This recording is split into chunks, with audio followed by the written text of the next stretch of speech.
Well, Nick, Sure. Nick Vojnovic, thank you so much for joining us. Oh, great. Thanks, Nate. Really glad to have you. And Yeah. I really would love for you to tell us a little bit more about your background Sure. and your industry experience. Great. Well, ironically, I'm the first one in my family born in the United States. My parents were from Belgrade, Yugoslavia.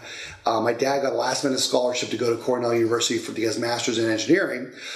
My mom's family was in a restaurant business back in Yugoslavia, in Belgrade, but then during World War II, they lost all their restaurants. So the funny story I tell people is that my mom had 3 boys, didn't want any of her boys to marry a Catholic girl or be in the restaurant business. All 3 married Catholic girls, all 3 in the restaurant business. So growing up, we had the Cornell bibs, and so the game plan was we all would go to Cornell, and at the end of the day, all 3 boys did go to Cornell, but we could pick whatever major. And Cornell had a wonderful hotel program, and I was looking for a career that combined business and people.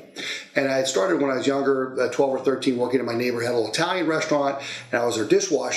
And then from there, I went to Cornell and just started my career, working my way up the ladder with Chili's and Applebee's, and then ultimately came on board with the guys who owned Chili's. The original founders from Outback, Chris and Solomon, Bob Basham, actually were Chili's operators in the southeast of the United States.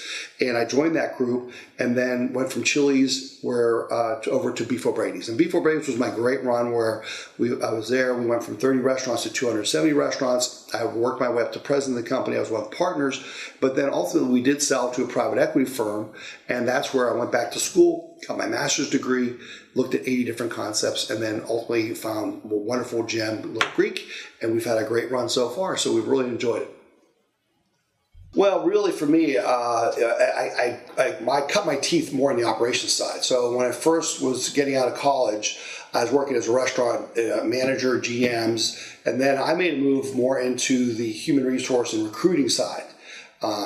Yes, I had to have a sales personality, so I was recruiting managers, which is a matter of finding really good people and getting excited about Chili's or Applebee's or Beef O'Brady's. And so as I went into the recruiting side, Chuck Winship, who was the CEO of Beef's, we had worked together at Chili's, and he saw my personality where here's a guy who has a good training background, can recruit, operations, knows a lot of people, great energy, great kind of sales guy.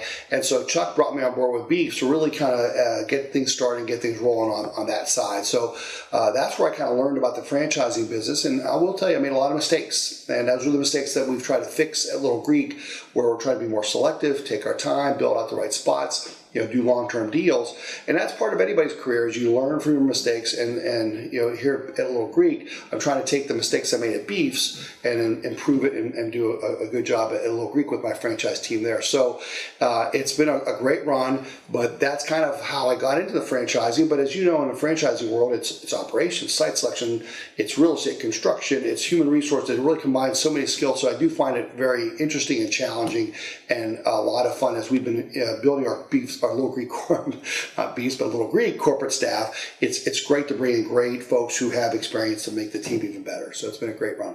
Little Greek is interesting. As I was looking for different franchise companies, as I said earlier, I was looking at burrito and burgers and yogurt, and Paul Sampson had mentioned Little Greek, and I go, well, Greek, that's kind of interesting. The thing I liked about it initially was there was nobody in that sector that was a big dominant player like a Starbucks or Panera Bread or Five Guys, where there was a dominant player. And I went to visit the store over in Clearwater on Almerton Road. Terrible location. It was in a little strip center that was perpendicular to the main street, and we're way in the back. And then up front was a Pancheros. There was a Five Guys, Papa John's, dry cleaners, and then us. But I walk in, and the place is packed. And it got to the point where there was a little tiny hole in the wall, and it would fill up. Then people would go to Five Guys or Pancheros. And I remember going in there, and people were lined up out the door, and I brought our CEO from Beef's, Chuck Winship, and he ate the food, and the food, it's just wonderful food. It's all fresh from scratch, and he just looked up and said, don't screw it up. Because you know how corporate guys want to come in and try to fix everything. So I recognized that Sigrid, my partner, had really done a wonderful job in creating a great brand with great menu. But there were some tweaks. The menu was too broad. We had turkey sandwiches and things that really didn't fit Greek. We thought the decor could be improved. And then one of our key values is to constantly get better. And so we've been doing that. And I think when you go visit Little Greek, you'll see the newer prototypes are just really a wonderful atmosphere. And really what the one fellow, his family created the Euro machine. He flew down and checked us out. out and said, Nick, your food is ridiculously good, but you need the decor to match the food. So when people walk in, if they see Formica and a tile floor, they're thinking, well, this is just a mom and pop, it's not going to be that good. And so that's one of our things that we've worked on. So it's really been a fun run. What I looked at was very fresh, high quality food, made from scratch, so it's difficult to compete with us. And it's very craveable, and it's something different. People are kind of, they get a little burned out on sandwiches and burgers, and the negative is only about 12% of the country really understands what Greek food is. But once they get there, we do find they come back again and again. And also it lends itself to catering. We do a lot of big events. Just this last weekend, we were at the National Collegiate Championship feeding folks, and we do catering events for doctors and hospitals and schools and work, because our food lends itself to those kind of things. So really, we're still improving, but we feel there's tremendous opportunities with Little Greek as we grow the brand across the country. So I guess the question you think, is he going more for, if I'm a person looking for a franchise, what should I look for? I would say if I was a person going into a show like this and looking for what's the right thing, I really believe the first thing needs to be, what I look for people is, it should be a good fit from a cultural standpoint. That I don't like people coming to Little Greek and they're looking at a Jiffy Lube or Little Greek, and we have good profit margins, but at the end of the day, you're going to find that every company has certain metrics for financial performance, but generally speaking, that you need to be a good business person to make money. And so my first thing would be is try to find that culturally your values and beliefs and the brand fit.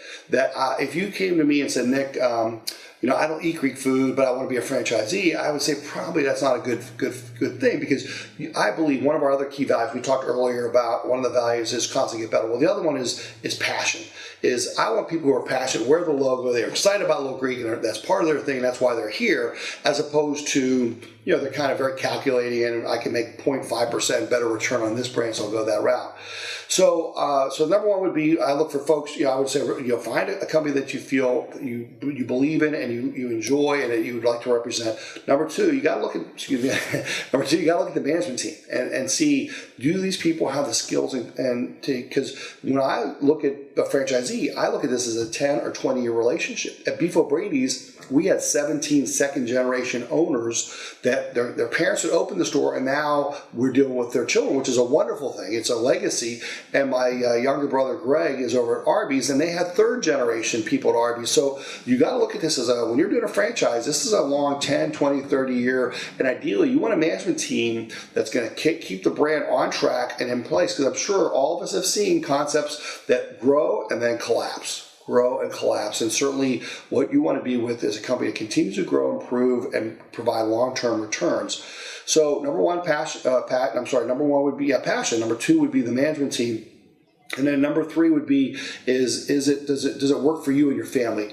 For us, we really want engaged, involved owners. We don't want passive owners who are investing. What we find is that certainly on the first door or two, if the managers quit, then we're kind of stuck. So you want to look at some of the parameters of what each franchise offers and make sure that it fits your lifestyle and your demands. Restaurant business is not easy. It's a lot of work on the front end. Fortunately, Little Greek doesn't have crazy hours. I mean, we open up at 11, we close at 9. So once you get your store settled, then you're kind of getting there at 9:30 or 10, and then normally you have people closing for you, but you can leave around 8 o'clock when dinner rush is over, and you don't have to work heavy shifts. But you want to make sure it's a good fit.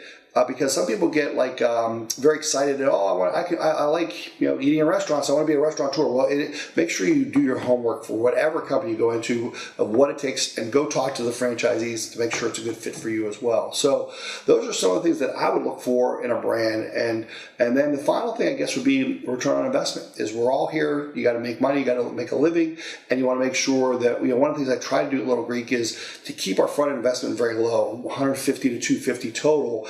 And we do that by trying to find shutdown restaurants to keep our investment low, so that way maximizes your return on investment as well. So those are some of our key philosophies. We do also touch on briefly, and I'll try to wrap up, but we have 5 key values: the passion, we want people that are passionate, we want people that are always getting better, we want integrity, that we're open and honest, we want folks that run great restaurants, clean, great business, and the food is good, hot food hot, cold food cold. And then finally, we want people that give back. That's kind of what I look for. And you want to make sure your values match the values of the company that you're going to go work with, because otherwise, ultimately, there's some friction.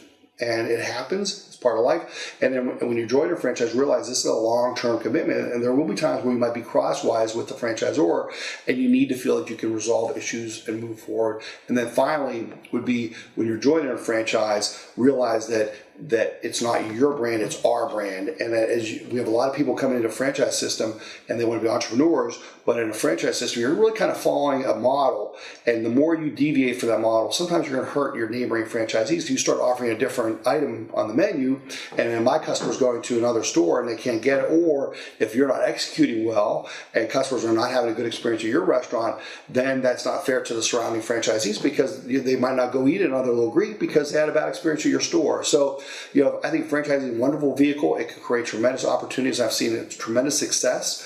And we do have folks with Little Greek who are making more money than they ever thought possible. But also, it's not for everybody. So just be real careful and do your homework.